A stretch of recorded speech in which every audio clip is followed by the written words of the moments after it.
Mahmoud Khalil, the leader of the pro-Palestinian protests in Colombia, he got detained by ICE.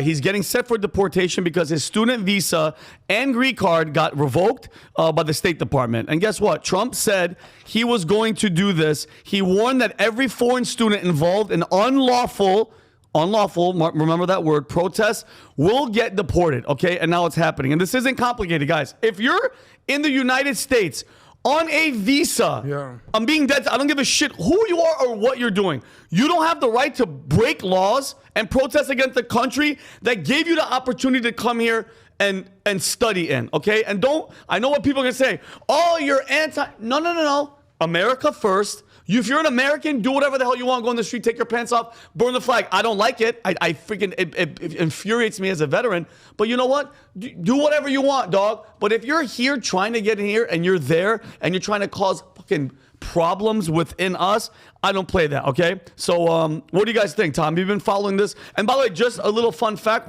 before you answer, Tom.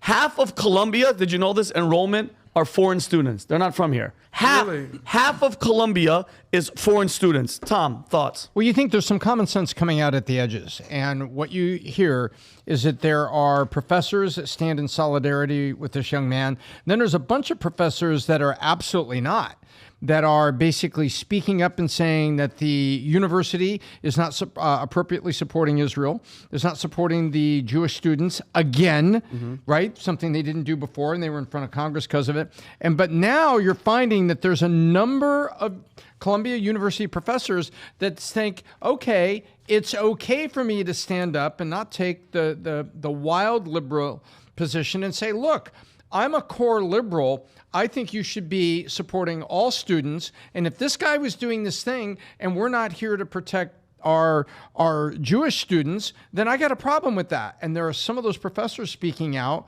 because they feel like it's okay to do so now because Trump has brought things forward that says, listen, it's okay to have an opinion about Leah Thomas. Why? Because I'm going to sign this thing. Yeah, exactly. And so you've got a lot of things happening there. You got student protests. You have a Columbia professor wrote an opinion for the New York Times that said, hey, I am a Columbia professor, and these protests is not what it should be.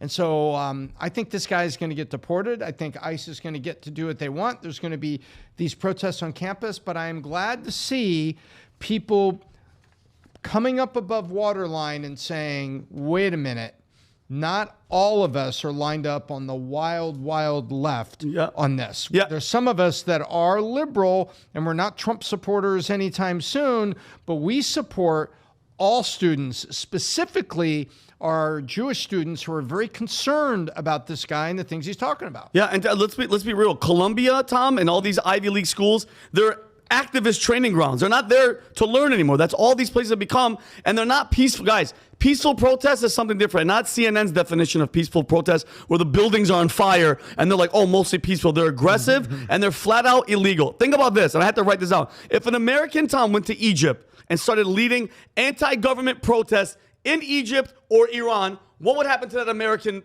idiot going over there? Be honest. Kabonk. You're finished. Well, you're done. No, Adam, you're done. So they wouldn't get deported. By the way, you're not deported. You're done. You disappear and you die. They freaking beat a girl to death. I forgot her name. Her hijab was crooked. They beat her ass to death. Imagine you going there talking shit about them. It ain't gonna happen. Rob, you had something to say? Because I'm gonna go to Adam after. No, you can go to Adam first. Well, it's funny you say, like, imagine if you're an American student and you're taking classes abroad in Egypt, what would happen to you? Little food for thought.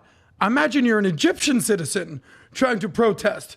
Even if you're there, forget about us going there. They're not letting their own citizens protest in a lot of these countries, let alone an American or a foreign citizen. So, you know, in America, we have it so good here that a lot of the far left want to focus on all the flaws, on all the negatives, of all the wrongs they want to try to right, and they want to do it in their lifetime. Best of luck, guys. But America is the best place in the world, the freest place in the world. Yes, we have our challenges, but they want to focus on the negative. So we have the amazing ability to protest and freedom of speech and freedom of expression and freedom of religion. A lot of countries don't even have that for their own citizenry. I know. So now imagine being someone that is taking classes abroad. Yeah. You're trying to get in here. Good luck doing that in Italy, in Egypt, in Australia. How quickly would someone be like, hey, homie, you don't even live here, dog. You might want to shut your mouth for a little bit. Oh, you disappear. I don't even think you get the warning. You think you'd get a warning in Iran? Are you crazy, Iran, bro? imagine not wearing your hijab in Iran, and if you're a citizen. Yeah, you're finished. You might be hung. Yeah. So we have it so good here. We have such unique ability to say what we want, do what we want, without the ramifications of the government coming down, albeit some of the Biden administration that happened over the last 4 years. But the point is, if this were an American citizen, would I be happy if they're burning the flag? Hell no. Would I be happy if they're anti-American? Hell no, but that is your God-given right as citizen. You're going to come here from what country is this kid from? Where's Hamasistan. And start protesting against America? You got to go, bro. Yeah. I'm sorry. Rob, what do you think? Last thing. Oh, God. Last thing. You know, they tracked on which campuses during the Palestinian pro-Gaza protest had, quote unquote, no major protests, none, which ones had major protests, and which one had encampments. Did you ever see these stats? I haven't. Try to find them when Rob talks. Basically, 80% of campuses had nothing. About 10 to 15%, 10 to 18% had protests. And only the most elite Ivy League type progressive liberal Marxist schools, Columbia, Berkeley, GW, all these types of schools, these elite institutions, those were the encampments.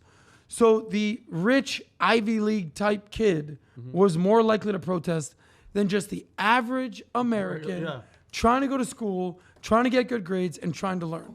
Don't be fooled. A lot of it is the progressive He's not even a left. student anymore. Hold on, can you pull that up, So, Kelly? Rob, Rob, go ahead, read it, Rob. Khalil, whose family is from the northern Israeli city of Tiberias, completed his master's degree at Columbia University last December after leading the charge at a months-long campus-wide protest. So he's not even actually a student. No, well, this says And he's an Israeli citizen? No, hold on. So this says Mahmoud Khalil. Notice how I said the Mahmoud for Middle Eastern. Well done, well done. He was born in a Syrian refugee camp in 1995. Is a citizen of Algeria. He has completed his undergraduate studies in Beirut before enrolling at Columbia University's SIPA, S-I-P-A, where he earned his master's degree in 2024. Yeah, he's done. He's not even in school anymore. But he's out there trying to. So why is he still here on a student visa? That's a very good question to me, Tom. Is it because I don't know enough about the program? The other thing that concerns me is the actual charges. The problem is everybody's framing this as, well, he distributed pro-Hamas flyers and he made students of Jewish faith feel unsafe. What they need to lean in on is the actual laws that he broke. Yes. Because for people who aren't paying attention, all they're hearing is he handed out pro-Hamas propaganda. But what they're not talking about are the laws that he broke when he was holding disruptive and not peaceful protests. I don't know enough about those charges, but I'd like to hear more about that because that defeats the entire narrative. It's not, well, we're silencing this because a lot of people are like, well, how I saw this on Twitter a lot yesterday was, how come it's focused on Jewish people? How come it seems like Jewish people are only people that you cannot criticize? Israel is not a country that you can criticize. How come it's the only group that's off limits when it comes to free speech? But this isn't a free speech issue. This is a law issue. Did he break the law? What were the crimes? What are the charges? And I don't think the administration is leaning on that enough. Instead, even Caroline Levitt's like, well, he handed out pro-Hamas flyers. Okay, and he broke the law. What are the laws that he broke and what is the punishment? Well, you know what I really liked that they actually got to give him credit for? All the Gays for Gaza and the pro-Palestinian protesters, they've been going on campuses all over the country protesting the killing now of all these Christians in Syria, which I'm not in cool Sudan. with at all. They're actively protesting. Have you seen any of these protests? Yes. They have done zero protests. Nothing. Benny, what are you talking about? No, wait, what are you talking about? They're not protesting anything to help I did see Christians that are being killed. One with 10 people in it. You did not see that. I did see it. I'm gonna. So you saw one protest. I saw one protest of a couple of Christians. It wasn't mainstream media. It's not like It's not like any other group. Okay, so you saw one. Turns out it was a line at Starbucks, and they were angry that their coffee was. The point is this: there seems to be a common thread here. We showed the videos yesterday on the PBD podcast. Christians in Syria are being round up, made to crawl, bark like a dog, being shot, killed, murdered, Nazi-esque style, they're not saying anything. Nobody. I thought they were against the killing of innocent people. I thought they were against what they perceive as genocide. I thought they are against the dehumanization and the colonization of a certain type of... I thought that's what they were against. But it turns out the only protest that these people want to be associated with are anti-Israel. That's it. Show me another protest they've done. Show me another country that they've protested. Show me anything else, and I'll give them a little bit of credit. But I all love they it. are is Jew hate. And I'll go back to your other point, Adam, about where were they protesting. There was a protest not at and they attempted to make an encampment, not at the Ivy League. It was at the University of Alabama. Let's look at how it went. Probably not They well. went to the university police, and apparently they got a permit for free assembly in the university quad, as I understand it. It had a deadline of sunset or 7 p.m., and some of the university police were sent out to create a perimeter and just observe things and make sure nobody got out of hand. Remember? Do we all remember this? Okay. What happens is, with 7 o'clock approaching, they start breaking out REI pup tents. And the police were like, yeah, at 7 o'clock, you can't be doing this. All of a sudden, a crowd started forming, and the police that were on perimeter instead formed a straight line across the university quad. And you had all of these, remember, we're getting late in the day on a Saturday, so there's been a little bit of partying, there's been a little bit of discussion, and you got a lot of boys that are not happy about this protest, guys. The crowd that was there with the cops that was starting to shout things at the protester was very quickly, apparently 3 times the size of the protesters. Yeah. And the police pointing out, listen, guys, it's like a really good idea that you don't put these tents up and stuff. And they said, why? And as the story went, I don't know if this is the truth, but I saw this on multiple posts on X. Apparently the lead sergeant or captain, whoever's in charge, he said, well, because university police gets off duty at 7:15. And if we suddenly leave this big group of shit kickers, these guys over here that are apparently annoyed with you, I don't know what they're going to do if we're not here. Yeah. If you want to hang around and continue this and violate your permit, we'll come back when you're busted up and we'll arrest you because you violated your permit. Yeah. And all of a sudden, and there's a video of this somewhere, the protesters started chanting because the crowd was getting bigger, chanting USA, USA. The protesters started chanting USA, USA. Right. I remember. And then they all collected up their little backpacks and everything, and they dispersed. So, Adam, there's your point. If you're not at an elite university, there could be a bunch of old Americans across the parking lot from you that are willing to express their opinion the minute sundown happens and the cops get off duty. And the protesters at University of Alabama apparently thought better of it. But to your point, there was no other protests like that. There were no protests like that in Gainesville. There's no protests like that in Knoxville. There's no protests at that. Even though Austin is very weird, at the University of Texas in Austin, you're not going to do that. Yeah, real quick, there was also one at University of North Carolina that they tried to do. They tried to take down and burn the flag, and these frat dudes in North Carolina held it up. were like, nah, buddy. Yeah. You got the wrong school, you got the wrong frat, you got the wrong squad. Today. Exactly. And let's because here's the bottom line. There seems to be, whenever they're doing these protests, right, a very anti-American burn the flag vibe. Why does it turn to that? Yeah. Because it turns out that when you're against maybe Israel, maybe against democracy, maybe against you're part of this intersectional, decolonial, anti-American Marxist crew, you probably hate America as well. So there's a common thread there.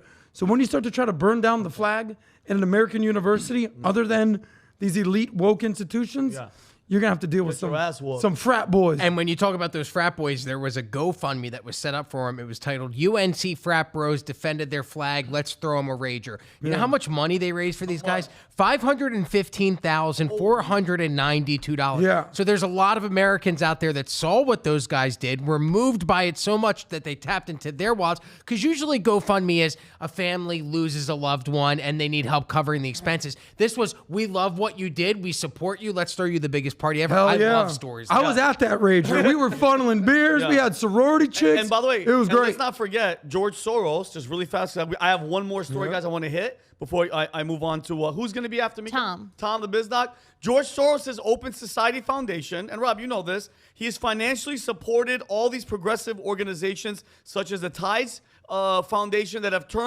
in turn funded groups which are active in pro-Palestinian campus protests. George Soros is always behind the scenes like a puppet master. So if you like this clip, click right here. And if you want to see more like it, click right here. Stay angry, Patriots.